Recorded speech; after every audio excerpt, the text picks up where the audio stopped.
Hello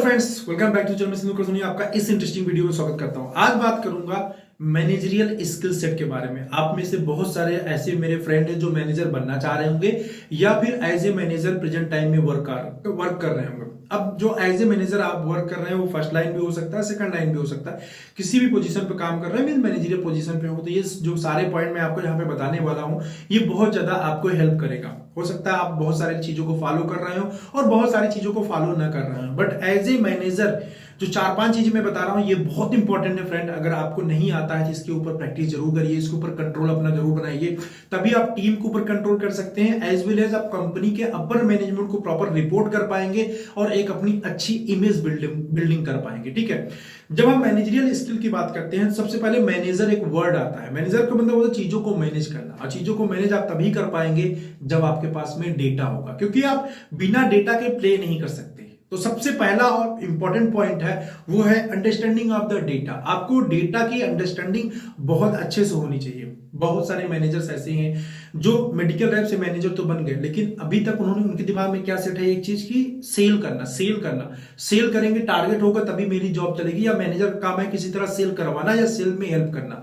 जी नहीं, manager का काम सिर्फ सेल करवाना नहीं है, सेल में सपोर्ट करना है, बट मैनेजर का काम है डेटा के साथ में प्ले करना। अगर आप डेटा के साथ में प्ले नहीं करते हैं तो आपको बहुत सारी चीजें सुननी पड़ेंगी, और प्लस आपको जो रिप्लाई देना चाहिए एज ए मैनेजर आप कभी भी नहीं दे पाएंगे। तो डेटा अंडरस्टैंडिंग का क्या मतलब है? डेटा अंडरस्टैंडिंग का मतलब यह है कि आपको अपनी पूरी टेरिटरी का जो भी जितने भी मेडिकल रैप आपके अंडर में है, ठीक है, ये मैनेजर्स हैं, मेडिकल रैप्स हैं, उनकी डेटा की नॉलेज आपको होना चाहिए। किसका कितना पीसीपीएम चल रहा है, किस प्रोडक्ट में किसका कितना चल रहा है, कितना वो अचीव कर रहा है, कितने स्टेप से छोड़ दिया है, कितने स्टेप से उसने प्लस कर दिया है, कौन से ब्रांड का वो अच्छा परफॉर्म कर रहा है, ये आपको बहुत अच्छे से नॉलेज होना चाहिए। प्लस टेरिटरी में ग्रोथ का स्टेटस क्या है, टेरिटरी का ओवरऑल सेल्स ग्रोथ चल रहा है, एज वेल एज कौन सा ब्रांड उसका ग्रोथ में है, कौन सा ब्रांड डी ग्रोथ में है, क्लोजिंग के ऊपर कौन से ब्रांड को पुशअप कराना है, कितने स्ट्रिप से पुशअप कराना है, कितने स्ट्रिप से उसका इंसेंटिव छूट रहा है जो करवाना है, इस महीने छोड़ दिया तो अगले महीने करवाना है। इसके अलावा आपके मेडिकल रैप की एंटायर जो टेरिटरी है, जितने भी मेडिकल रैप है, उनके लास्ट 3 ईयर या 5 ईयर का डेटा क्या है, किस तरह से फ्लो में सेल्स ग्रोथ हुई है, किस तरह से सेल हुआ है। इससे आपको यह भी आइडिया मिल जाएगा कि जो आपका मेडिकल रैप है उसका सेल का मूवमेंट कैसे होने वाला है। देखो हर एक टेरिटरी का बिहेवियर पैटर्न अलग अलग होता है, तो आप जब उसके बिहेवियर पैटर्न को स्टडी करेंगे ना, उससे आपको एक चीज और समझ में आएगा कि कहां यहां पे कौन से महीने में सेल को पुशअप किया जा सकता है, कौन से महीने में सेल को पुशअप नहीं किया जा सकता, कौन सा मंथ ऐसा होगा जब आपको कोई भी मेडिकल रिप्रेजेंटेटिव डिप दे देगा। वो मेडिकल रैप को देखो, उनका ब्रेन ना इतना डेवलप नहीं होता, वो इस लेवल पे जाके बात नहीं कर सकते। तो आपको ये चीजें पहले से पता रहेगा डेटा देख के, तो उसके अकॉर्डिंग आप प्रिपरेशन कर सकते हैं। जब भी कोई नया मंथ स्टार्ट होता है उस मंथ का, उस पर्टिकुलर मंथ का और पूरे मेडिकल रैप जो आपके अंडर में है उनका जरा 3-4 साल का डेटा एनालिसिस मंथ स्टार्टिंग में ही कर लीजिए। आपके मन में ना, माइंड के अंदर एक क्लियर पिक्चर बन जाएगा कि कौन से हेडक्वार्टर पे कौन से स्टेप लेने हैं और उसको क्या बात करनी है, राइट। तो डेटा मैनेजमेंट फ्रेंड जो है ना, वो फर्स्ट सबसे इंपॉर्टेंट थिंग है। और ये जो डेटा मैनेजमेंट करने के बाद जो आउटकम निकला वो है कम्युनिकेशन। जी हाँ, सेकंड इंपॉर्टेंट पॉइंट है कम्युनिकेशन। बहुत बार क्या होता है, मैनेजर एंड मेडिकल रैप या मैनेजर एंड एरिया मैनेजर के बीच में कम्युनिकेशन गैप होता है, और कम्युनिकेशन गैप होने का सबसे बड़ा रीजन है ओरल कम्युनिकेशन। हमने फोन से बता दिया ऐसा कर दो, तुम्हारा डिप जा रहा है, ऐसा कर दो, वैसा कर दो, ये सबसे गलत हैबिट है। हाँ, हालांकि आजकल व्हाट्सएप आ गया, व्हाट्सएप के थ्रू बहुत ज्यादा स्मूथ कम्युनिकेशन होता है, लेकिन व्हाट्सएप के थ्रू क्या होता है, ग्रुप के अंदर चैटिंग होती है जिसकी वजह से सारी चीजें मिक्सअप होती जाती है, कौन सा किसका क्या है पता नहीं चलता। बेस्ट वे जो है ना कम्युनिकेशन का वो है ईमेल। आप ईमेल के थ्रू अगर कम्युनिकेट करते हैं तो वो बेस्ट वे होता है। कम्युनिकेशन अगर आपका स्ट्रांग है तो जो आपकी टीम है वो या अपर मैनेजमेंट है, आपको आपसे कोई सी भी बात के ऊपर डिनाई नहीं कर पाएगा, क्योंकि टाइमली आपने वो डेटा प्रेजेंट किया हुआ है, टाइमली उस बात के लिए इन्फॉर्म किया हुआ है, और उसके अकॉर्डिंग आप फॉलो अप ले सकते हैं। मान लीजिए आप एज ए मैनेजर काम कर रहे हैं, फर्स्ट लाइन मैनेजर काम कर रहे हैं, तो आप अपनी टीम को स्टार्टिंग में ही according to the last 2-3 year का जो पैटर्न है उसको देखते हुए आपने कम्युनिकेशन ड्रॉप कर दिया, मेल ड्रॉप कर दिया कि आपका इस महीने इतना करना है, कैसे क्या करोगे, कंक्रीट प्लान मेरे पे दे दो। इसके अलावा आपको इसको अचीव करने के लिए क्या हेल्प लगेगी वो मुझे बता दो, प्लस आपको अपनी प्रिपरेशन रखनी, तो वो देगा नहीं देगा, मुझे कौन से स्टेप लेने हैं जब मैं ज्वाइंट वर्किंग में करने जाऊंगा, ज्वाइंट वर्किंग करने जाऊंगा या फिर किसी टाइम जब उनसे कोलैबोरेट करूंगा, फोन पे बात करूंगा, कौन से टॉपिक के ऊपर बात करना है, ये आपको बहुत ज्यादा क्लियर होना चाहिए।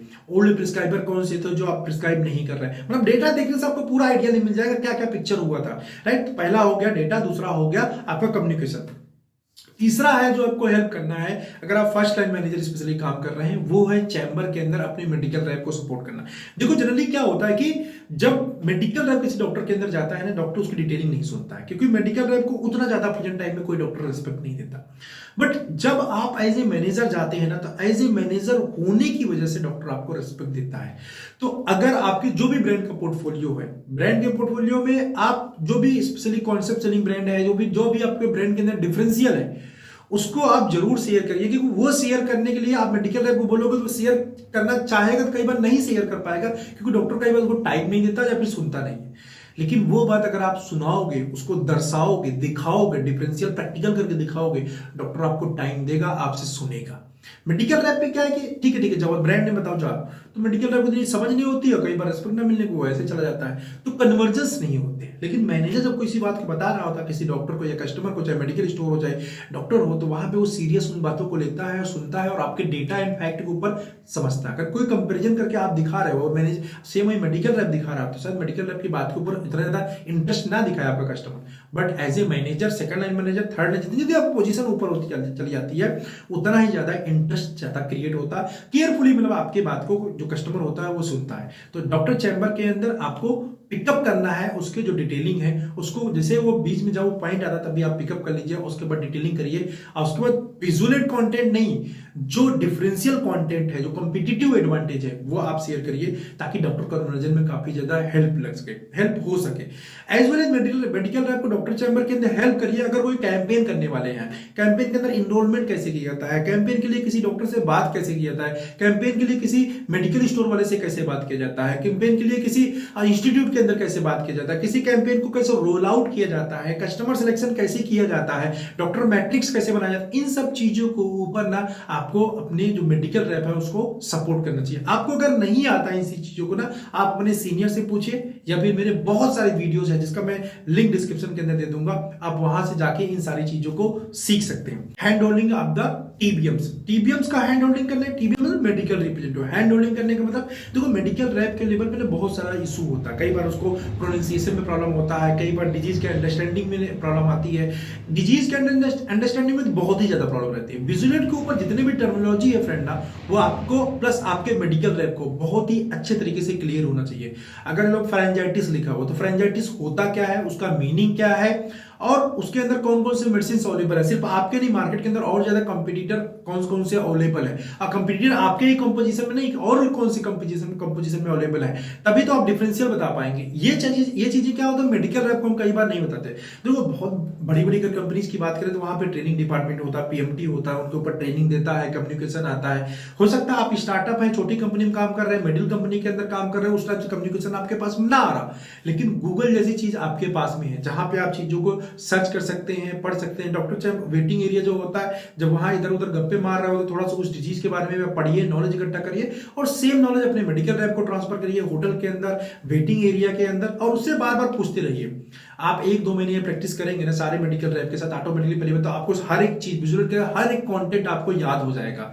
और जब ये कंटेंट आपको याद हो जाता है, डॉक्टर चैम्बर के अंदर कम्युनिकेट करना बहुत ज्यादा इजी हो जाता है, राइट। तो इस तरीके से आपका मेडिकल रैप जो होगा वो नॉलेज वाइज शार्प होता जाएगा, और प्लस आपका नॉलेज भी एक्सपोनेंशियल ग्रोथ करता जाएगा। इसके अलावा और बहुत सारे मेडिकल रैप का प्रॉब्लम होता है, कई बार मेल नहीं लिख पाता है वो, कई बार उसके कोई पैसा कट गया है वो नहीं कर पाता, कई बार स्टॉकिस्ट का इशू होता है। हाँ, एज ए मैनेजर मैं आपको बिल्कुल एक चीज और सजेस्ट करूंगा, स्टॉकिस्ट ज्यादा मिलने मत जाया करिए। एज ए मैनेजर क्या होता है, कंपनीज आपको बहुत बार पुश करती है कि नहीं जाओ स्टॉकिस्ट से मिलो, रेगुलर मिलो, इतने कॉल करो उतने कॉल करो। Medical rep as a manager आपको एक स्टॉकिस्ट से दूरी बना के रखना है। जो भी काम के लिए मेडिकल रैप को भेजना है, मंथ में एक ही बार उससे विजिट करना है, ज्यादा विजिट नहीं करना। अगर कोई जरूरत पड़ती है तो अलग बात है, बट बार बार होलसेलर के ऊपर, स्टॉकिस्ट के ऊपर टाइम स्पेंड करने की जरूरत नहीं, क्योंकि अगर स्टॉकिस्ट से आप क्लोज होते जाएंगे ना, तो उससे प्रॉब्लम क्या आती है कि स्टॉकिस्ट अभी आपको सर या बॉस या सीनियर आदमी मान रहा है, जिसके पास बहुत ज्यादा नॉलेज है। जैसे आप मतलब उसके साथ कोलैप्स होते जाते हो, कनेक्ट होते जाते हो, वैसे आपके अच्छाइयों के साथ आपकी बुराई भी जाने लग जाता है, और आपका जो रिस्पेक्ट वो टॉप लेवल पे था वो धीरे धीरे करके डाउन हो जाता है। उसके बाद आप उसको कुछ भी करने के लिए बोलेंगे ना, स्टॉकिस्ट आपकी बात नहीं मानेगा, डिनाई कर देगा, क्योंकि आप उससे मीटू हो चुके हो। अब मीटू होने की वजह से वो डिनाई कर पाएगा, लेकिन जब तक उसके लिए आप एक सर या बॉस या सुपीरियर मैनेजमेंट बने रहते हो ना, तो आपको कोई की बात को कोई भी डिनाई करने के लिए कई बार सोचेगा, मतलब उसको अच्छा नहीं लगेगा, यार पहली बार तो उन्होंने फोन किया, दूसरी बार ही फोन किया, कभी कहते नहीं आज कहा है तो क्यों डिनाई करें। तो इस टाइप की चीजें होती हैं। एज वेल एज कभी कोई इशू हो जाता है, उस कंडीशन पे भी अगर आपने ये जो बाउंड्री अगर मेंटेन किया हुआ तो आपको बहुत ज्यादा हेल्प करेगा।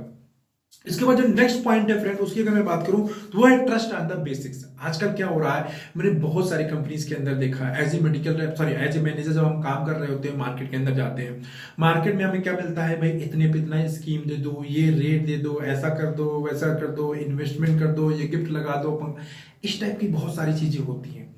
अब एज ए मैनेजर हम क्या करते हैं, जब बार बार इन चीजों को सुनते हैं ना, हम एज ए मेडिकल रैप वाली एक्टिविटी करने लग जाते हैं, क्योंकि जो हमारा पूरा सराउंडिंग है ना, हम उसी से घिरे हुए हैं।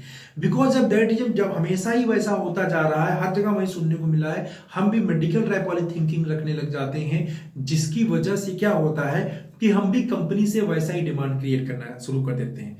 यू आर अ मैनेजर, आपको अंडरस्टैंड करना है मार्केट के डिमांड को, एज वेल एज कंपनी की जो रिक्वायरमेंट है उसको, उसके हिसाब से आपको अपने कस्टमर को सेटिस्फाई करना है, उसके अकॉर्डिंग आपको कंपनी की जो कैंपेन है, स्ट्रेटेजी है, उसको जो कस्टमर की नीड है, कंपनी जो दे रही है, कस्टमर की नीड के फॉर्मेट में कन्वर्ट करके फिर देना है। लेकिन होता क्या है, उस फॉर्मेट में कन्वर्ट करके देने के बजाय मैनेजर्स क्या करने लग जाते हैं कि जैसा जिस फॉर्मेट में कस्टमर डिमांड कर रहा होता है, उसी फॉर्मेट में वो कंपनी से डिमांड करने लग जाते हैं। एक्चुअली ये काम एक मेडिकल रैप का होता है, क्योंकि मेडिकल रैप के पास इतनी ज्यादा अंडरस्टैंडिंग नहीं होती है, राइट। डिमांड जैसा मार्केट से आ रहा है वो सेम डिमांड करता है कंपनी के साथ, कंपनी सेम फुलफिल नहीं कर सकती। कंपनी के अपने रूल्स है, कंपनी के अपना मैनेजमेंट है, अपना तरीका है, उसको प्रॉफिट लॉस भी देखना है। किसी भी मैनेजर को या किसी भी मेडिकल रैप को कंपनी का प्रॉफिट लॉस या बैलेंस शीट से कोई लेना देना नहीं होता, उसको सिर्फ क्या हो चाहिए, इजीनेस चाहिए, जिसके थ्रू बिजनेस जनरेट हो जाए। लेकिन कंपनी लॉस में भी जाके, क्योंकि कंपनी एक लोग, अगर कंपनी के अंदर 100 पीपल्स काम कर रहे हैं, उसमें से 10-15 लोग तो ऐसे हों जो लॉस मेकिंग रहते हैं हमेशा, कंपनी उनको फ्री में प्रकार से सैलरी दे रहे होते, कोई टारगेट तो बहुत दूर की बात है, इतना भी सेल जनरेट करके नहीं दे रहे होते हैं जिससे उनका खुद का खर्चा भी निकल जाए, राइट। लेकिन फिर भी कंपनी ऐसे लोगों को लेकर चल रही होती है। तो इसलिए अंडरस्टैंड करने की बात है, हमें प्रॉफिट लॉस अभी आपको इतना सोचने की जरूरत नहीं है, लेकिन जो मार्केट का कम्युनिकेशन है उसको आपको कंपनी के कम्युनिकेशन के साथ अलाइन करना एज ए मैनेजर आपकी जिम्मेदारी है। तभी आप अपनी टीम को मोटिवेट करके रख पाएंगे, तभी अपनी टीम को आप किसी भी पर्टिकुलर गोल को अचीव करने में पुशअप कर पाएंगे, और तभी अपनी टीम को किसी भी कैंपेन को रन करने के लिए या फिर टारगेट अचीव करने के लिए जो है आप मोटिवेट कर पाएंगे, सपोर्ट कर पाएंगे। अदरवाइज क्या होगा, आप भी मेडिकल रैप और आप में अगर कोई डिफरेंस नहीं है डिमांड करने में, सेंसिबिलिटी आपने छोड़ दिया है, तो आप में मेडिकल रैप में कोई डिफरेंस नहीं है, फिर वही होगा कि आप निगेटिव हो जाएंगे मार्केट के अकॉर्डिंग, और निगेटिव आप भी, निगेटिव आपका मेडिकल रैप भी क्या होगा, दूसरी कंपनी की तलाश करना शुरू कर दोगे, जबकि वहां भी जाके वही काम करना है, राइट। तो ऐसा बहुत बार होता है मार्केट के अंदर, इसलिए मैं आपको ये सारी चीजें शेयर कर रहा हूं। As a manager this is your responsibility कि आप कंपनी को मार्केट के रिक्वायरमेंट के हिसाब से कैसे अलाइन करते हैं, राइट। चलो, आई होप कि आपको ये वीडियो अच्छा लगा होगा, 4-5 पॉइंट जो मैंने आपको बताया समझ में आया होगा। अगर आपकी कोई क्वेरी है, मुझे कमेंट बॉक्स में मेरे साथ शेयर करिए, राइट। और यस, मुझे पर्सनल चैट करना चाहते हैं तो इंस्टाग्राम पे मुझे फॉलो कर लीजिए, फार्मा जॉबर्स के नाम से मेरा प्रोफाइल है, और वहां भी मुझसे पर्सनल चैट करके अपनी क्वेरीज पूछ सकते हैं, राइट। इस वीडियो में इतना ही, मिलता हूं किसी ऐसे इंटरेस्टिंग वीडियो में नेक्स्ट टाइम, बाय।